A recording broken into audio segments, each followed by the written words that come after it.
Isang magandang araw mga kaibigan!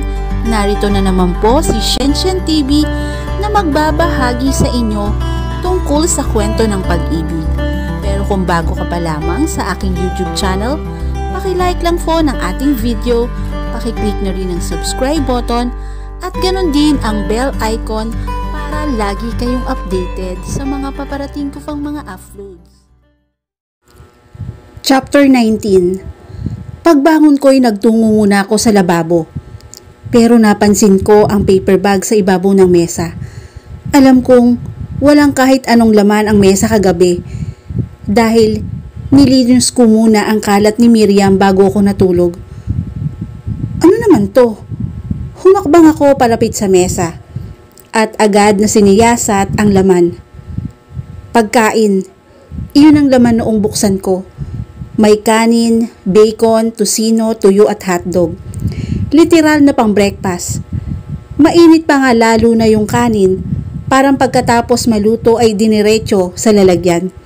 Hindi ko na kailangan pang mag-isip kung sino ang nagbigay nito. Walang iba, kundi si Timothy lang. Kung sa ganitong oras ay nasa office na ito, baka sinadya niyang maagang umalis para makapunta muna rito bago siya pumasok. Napabuntong hininga ko. Sana man lang nag-effort din ito na ipaghanda ng agahan ng asawa nitong tiyak na tinatamaan ng morning sickness ngayon. Kahit tinitiyak man lang sana nito habang wala ito ay may makakasama ito sa bahay nila. Naiinis ako rito pero hindi pa rin maitatanggi na nag-aalala ko rito. Lalo na sa naging sagutan namin kahapon. Sagutan? Parang ako lang naman yung galit eh. Tapos ito ay sobrang disappointed. Kinain ko ang almusal na inihanda nito. Pagkatapos ay hinugasan ko ang mga yon at itinaob sa lagayan. Saka ako naghanda na para puntahan si Meredith. Nagtaksi na lamang ako para mabilis akong makarating. Bukas ang pinto, kaya hindi na ako nahirapan pang kumatok. Umakyat ako sa second floor at hinanap si Mary roon. Inabutan ko ito na nakalugmok sa banyo. Halos yakapin na nito ang bowl habang dumuduwal. Binalot na ng pag-aalala. At pagkahabag ang puso ko nang makita ko ang ayos nito roon. Twin? Twin! Tawag ko. Agad kong initya sa kama ang bag ko saka ako pumasok. Humila ako ng towel at dinaluhan ito. Inalalayan ko siya na tumayo. Nag-plus muna ito bago tinanggap ang towel na iniabot ko rito. Saka siya nagtungo sa bathroom sink para maghugas ng kamay. Isinabit lang niya sa balikat ang towel saka nagmumog at naghilamos. Kailangan ba nating bumalik sa ospital? Bakit naman kasi umuwi ka kaagad? Worried na tanong ko rito. Nakuha pa nitong bumungis-ngis. Samantalang ako'y ready na ito. Napasanin. I'm fine. Hindi ko kailangan na mag-stay sa ospital. Morning sickness is normal talaga. Oo, hindi mo alam. Oo, hindi mo nga alam. Nauna na itong lumabas ng banyo. Agad naman akong sumunod. Nag-breakfast ka na ba? Hindi pa nga eh. Ngayon lang medyo nawala yung hilo ko eh. Umupo ito sa gilid ng kama nang matapos nitong patayuin ang kamay. Bakit namumugto yung mga mata mo? Istriktong tanong niya sa akin. Ha? Hindi no? Sinungaling. Napakagatlabi ako sa sinabi nito. Hindi lang yon ang kasinungalingan kong nagawa rito. Napuyat lang ako. May kapitbahay kasi akong nainom roon sa apartment ko. What? Is it safe ba na mag-stay ka roon? Are you sure na ligtas ka roon? Ha? Agad naman akong tumango rito. Oo naman. Ayos na ayos ako doon. At saka, halika na nga sa baba para makapag-almusal ka na. Tumayo naman ito. At ginagap ang inilahad kong palad dito. Nakaalalay ako sa kanya. Kahit sa pagbaba ko ng hagdan. Hindi ko alam kung bakit. At imbis na ako ang umalalay, ay bumaliktad yon na parang nagkaroon ng saglit na image sa utak ko na nagpahilo sa akin. Hoy, bigla kang namutla. Pukaw ni Meredith sa akin. Sinulyapan ko ito. Ha? Ayos ka lang? Parang kailangan yata na may titingin pa sa atin eh. Dahil parang dalawa na tayong magiging pasyente. Biro nito. Saka inalalaya na akong maglakad pababa. Nahilo kasi talaga ako eh. Tapos may imahe sa utak ko na hindi ngayon maalis-alis. Hindi ko alam kung sino sa aming dalawa ni Meredith. Malaki ang tiyan na pababa ng hagdan. Malabong ako. Hindi naman ako buntis. Baka nahilo lang ako tapos pumasok sa isipan ko ang pagdadalang tao ni Mary. Ganon sigurong itsura nito kapag lumobo na ang tiyan nito. So, ano? Ako ba ang mag-aasikaso sa ating dalawa or call a friend na ako? Pabirong tanong nito sa akin. Baka naman kapag iginiit kong ako, ay mapahamak lang kaming dalawa. Patuloy kasing sumasakit ang ulo ko. Putlang-putla ka. Pauwiin ko na lamang ang asawa ko. Total, bili naman niya sa akin na tatawag kanina kapag kailangan ko. At uuwi siya. Nahiga ako sa couch. Para nang pinupukpok ang utak ko sa sobrang sakit. Naiinom mo pa ba yung mga gamot mo? Tanong niya sa akin. Pumikit ako dahil sa tuwing nagmumulat ako ng mata, ay mas dumodoble ang pagkahilo ko. Maya-maya pa, yung next na inom ko uminom ka na, saglit lang. May extra medicine ka pa sa room na inuukupahan mo. Naiwan mo yun dun kukunin ko. Imbis na si Meredith ang alagaan ko, dahil sa sitwasyon, nagkapalit pa kami. Isa akong pabigat sa mga ito. Bumalik ito na dala na ang gamit ko. Pati na rin ang tubig na dinaanan muna nito sa kusina. Tinanggap ko ang mga yon at ininom. Madalas ka bang nahihilo?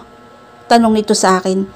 Pinunasan ng likod ng palad nito ang pawis na namuo sa aking noo. Hindi naman. Parang ngayon lang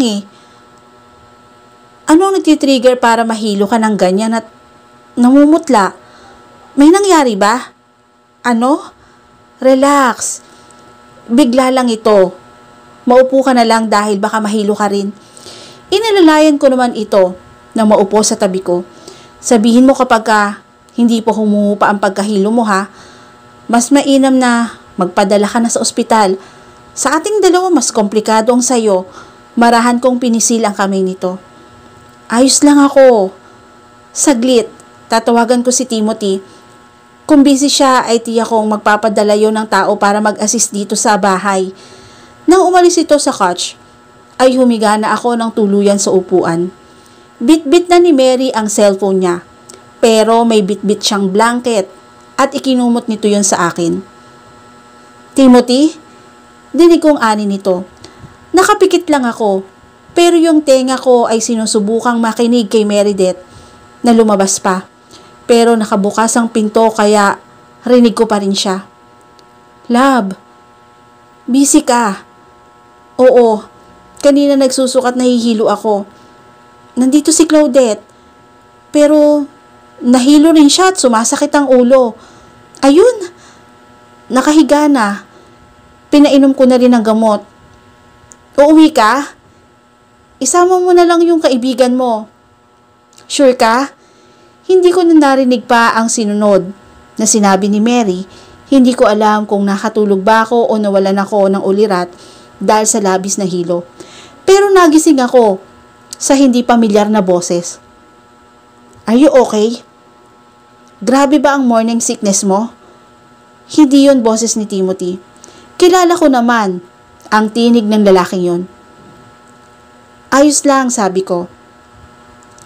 Medyo mataray ang pagsagot ng kapatid ko sa lalaki kahit na parang concern lang naman yon at tinawag itong colt. Hindi ko maimulat ang mata ko dahil alam kong nasa kabilang side lang ng couch si Mary sa paanan ko habang iyong kausap nito ay nasa kabilang couch sa tapat ng kinahihigaan ko at kinauupuan ni Meredith. Bakit parang galit ka na naman? Huwag kang umisi. ngisi dyan dahil hindi ako natutuwa sa pagpunta mo rito. Why not? You are so cute talaga kapag ka naiinis ka. Bahagya pa itong tumawa. Hinaan mo nga yung boses mo. Baka magising ang kapatid ko. Kamukhang kamukha mo talaga siya, komento ni Colt. Bakit ka pa nagpunta rito? I told you, isinama nga ako ni Timothy rito. Alam mo naman ang sitwasyon. Guguluhin mo ba ang mga plano namin? Hindi ko alam kung maayos pa ba ang paghinga ko. Pero parang kakapusin na kasi ako ng hininga. Plano? May plano ba? Sa pagkakaalam ko, yung plano ko pa lang, na agawin ka kay Timothy ang nabuo kong plan. May iba pa ba? Hindi ako nakikipagbiruan sa'yo, Colt, ha? Umayos ka nga. Mas humina ang boses ni Meredith. Hindi na kita marinig. Tulog naman yung kapatid mo eh. At nasa kusina si Timothy. Lumipat ka kaya rito sa tabi ko. Kahit ibulong mo na lamang sa akin. Hindi ako magrereklamo. Damn you! Huwag mo kong paglaruan. Hindi naman Meredith eh. Sinabi ko naman sa'yo, kung maglalaro ako, tiyak ko na pareho tayong mag-e-enjoy. Muling tumawa ang lalaki. Tapos narinig ko na lamang ang yabag nito. Palapit sa pwesto namin, bahagya kong iminulat ang mga mata ko. Pero sa pagmulat kong iyon, nakita ko na lamang na niyuko ni Colt si Meredith at sinunggaban ang labi nito. Agad ako muling napapikit sa labis na gulat. What the fuck? What the fuck is that? Bakit tinalikan ni Colt si Meredith? May relasyon ba sila? Gago ka talaga? Umalis ka na nga. Piko na ang babae sa lalaking kaharap. Hindi ko na kaya pang magpanggap na tulog, kaya naman bahagya akong gumalaw. Kaya napatingin sila sa akin saka dahan-dahan akong nagmulat.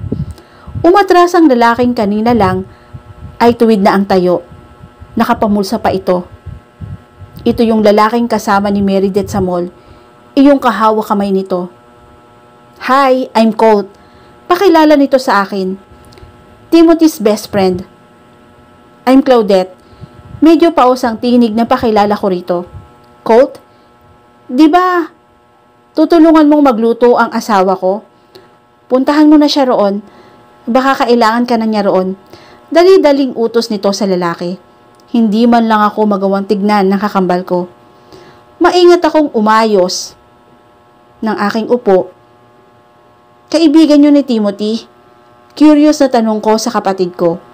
Bago ba kami nagkaroon ng relasyon ni Tim, ay mayroon ng Colt sa buhay ni Mary. Kaya ba ganon ang relationship ngayon ng mag-asawa? Parang may distance sa pagitan nilang dalawa. Yes, high school friends silang dalawa. Nangangati akong magtanong, pero hindi ko magawa. Sino ang ama ng dinadala ni Meredith? Si Timothy ba o si Colt? Pansin ko kay Tim na maalaga siya. Imposible na magiging pabaya siya pagdating sa magiging anak niya. Unless alam niyang hindi kanya yon. Napasa po ako sa ulo ko. Masasakit pa yata yon dahil sa mga nawala kong alaala. Kundi sa mga tanong patungkol sa kapatid ko. Anong ginagawa ni Meredith? Tanda ko pa kung gaano nila kamahal ng asawa niya ang isa't isa. Bakit ganito na? Clau? Clau? Tanong nito sa akin. Nakahawak na ito sa braso ko at medyo niyuyugyug na ako. What's going on? Dinig kong tanong ni Timothy. Di ko alam. Parang hindi ako naririnig ni Claudette. Kanino ko pa tinatawag ah? Ang dalawang lalaki ay agad na lumapit. Si Colt para manood lang sa nangyayari. Si Timothy naman ay lumuhod sa harap ko. Agad na ginagap ni Mary ang kamay ng asawa na lumapat kanina sa tuhod ko nung lumuhod ito. Are you okay? Kailangan ba naming dalhin ka sa ospital? Hindi na, ayos lang ako. Huwag niyo na akong alalahanin. Halatang may gusto pang sabihin si Timothy, pero tumayo na rin ito at umalis na sa harap ko. Parang naalala yata nito yung nangyari kahapon, kaya parang bigla itong natauhan. Kailangan mo lang sigurong magpahinga, Clau. Tapos na ba kayong magluto? Pwede na bang mananghalian? Maghahain lang kami saglit ni Colt. Inakbayan pa ni Tim ang lalaki. Sumagi na naman sa aking isipan ang paghalik ni Colt sa kapatid ko. Nang umalis sila at magtungo sa kusina, nakita ko pa ang pagsunod ng tingin ni Meredith sa dalawa. Naglalaro rin ba si Meredith katulad ng laro namin ng asawa niya? Hindi ko alam kung ako lang ba ang naga-awkward ng lahat o kami. Iba yung pakiramdam ko sa pasimpleng pagkindat at ngisi ni Colt kay Mary na siyang katapat niya sa upuan. Si Tim ang siyang nakaupo sa kabisera. Ako naman ang katabi ng kapatid ko. Hindi ako tinapunan ng tingin ni Timothy na sa tingin ko ay mas ikabubuti ng sitwasyon. Pero syempre, hindi ko maiwasang malungkot. Bakit ba naman kasi sa dami ng lalaking pwedeng mahalin, iyong doon pa sa bawal at hindi na pwede? Ang sarap nitong nilagang baka. Saktong-sakto ang sabaw sa natutuyot kong kalalamunan. Puri ni Colt saka tumingin na naman kay Meredith at nag-thank you. Hindi naman si Meredith ang nagluto pero sa kapatid ko nagpapasalamat ang lalaki. Mary, kumain ka na ng kumain. Kailangan mo magpalakas sa sitwasyon mo ngayon. Nahihilo ka pa ba? Malambing na tanong ni Tim sa asawa niya. Napasimangot naman si Colt at pasimpleng naparol eyes. Naiinis ba ito kung lambingin ni Tim ang sarili niyang asawa? Selos. Hindi na. Bumuti na ang pakiramdam ko. Nice to hear that. Si Colt ang nagsabi nun. Ngayon, matiim ang titig nito sa kakambal kong napayuko at kunwari abala sa pagkain. Colt, total under renovation yung bahay mo na malapit sa office mo. Why not dito ka na lamang muna? Biglang offer ni Timothy rito. Hindi ba nag-iisip ang lalaki kung tama ang hinala ko na may lihim na nangyayari kay Colt at Mary? Parang sa ginagawa niya ay ibinibigay niya ang opportunity ng dalawa na mas mapalapit sa isa't isa.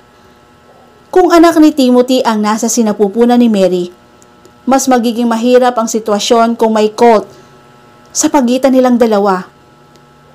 Problema na nga ang napasok ko nung magkaroon kami ng relasyon ni Timothy. Problema rin pala ang nasusuungan ng kapatid ko. Malaking tulong yan. Dala ko na nga ang maleta ko Hinihintay ko lang na alukin mo ko. Nakakising ani nito sa kaibigan. Hindi mo ginagalaw ang food mo, Claudette. Pukaw ni Mary sa akin. Bahagya pa akong siniko. Naobliga tuloy akong damputin ng kutsara tinidor dahil 3 na lang sila na nakatingin sa akin. Ayos ka na ba, Claudette? Si Colt yun na akala mo naman ay close kami. The way niya akong tignan. Ouch! Daing nito na napasili pa sa ilalim ng upuan. Sorry for that. May nanipa kasi. Saka ito awkward na tumawa. Kaya naman napasilip ako sa ilalim ng mesa. Ang pinakamalapit na paa rito ay paa ni Timothy. Sinipa ba ito ni Timothy? Kain lang, Clau. Baka kaya ka nahihilo kanina ay dahil gutom ka. Gutom ka? Takang ani ni Timothy. Tiyak mo na magtataka ito. Ang dami niyang iniwan na agahan sa table ko tapos gutom ako. Hindi. Tugon ko saka nagsimulang kumain. Hindi na ulit ako nito sinulyapan. Naiiyak ako dahil doon. Para akong nasasaktan samantalang aminado naman ang utak ko na yon ang tamang gawin nito. Mary, dahil may kasama ka na rito, uuwi na ako after lunch ha. Paalam ko rito. We are busy. Dito namin gagawin ni Colt ang trabaho namin. Samahan mo muna si Meredith rito. Kaswal ang pagkakasabi noon pero dama ko ang lamig sa pakikitungo nito sa akin. Ito naman yung gusto ko. Pero parang gusto namang umatungal ng iyak dahil ganito kami ngayon. Iyong saya na ibinigay nito, alam kong panandalian lamang. Kaya ko to. Nasasaktan ako ngayon pero alam ko, nakakayanin ko to. Natapos ang lunch. Nagtungo sa sala ang dalawa. Si Meredith ay nagpaalam muna na magpapahinga. Ako naman ay sumunod dito. Nakahiga lang kami parehong nakatingala sa kisame. Walang kumikibo. Para pa nga kaming nakikiramdam sa isa't isa. Nagkalakas ako ng loob na magtanong. Mary, pwede bang magtanong? Oo naman, ano ba yon? Mahal mo pa ba ang asawa mo? Unti-unting nagsalubong ang kilay nito nang sumulyap ako rito. Of course, Claudette. Ano bang klaseng tanong yan? Mukha bang hindi ko siya mahal? Ang dami na naming pinagdaan ng dalawa. Nanliligo pa lamang siya, minamata na ako ng mga magulang niya. Pinatunayan naming dalawa na never na maging sagabal ang relasyon namin sa pag-aaral namin. Pagkatapos sa college naging busy kami sa mga karir namin, may mga away kami na halos muntik na naming hindi malagpasan. Tapos nung okay na, ilang ulit din siyang nag-propose sa akin. Then I said yes. Mahal na mahal ko si Timothy. Sa sobrang mahal, kapag nawala siya sa akin ay mas gugustuhin kong mamatay. Napasinghap ako sa sinabi nito. Don't say that. Magiging nanay ka na. Dapat ang top priority mo ay ang magiging anak mo. Pangalawa na lang ang asawa mo. Ngumiti ito at ngiting may lungkot. Mary, ilalaban ko kung anong pinangahawakan ko. Kung may manira man sa relasyon naming dalawa, I'll make sure na sasagasaan ko sila. Meredith, nakakatakot ito ngayon. Ganun naman dapat, di ba? Ngingisi-ngisi na ani nito.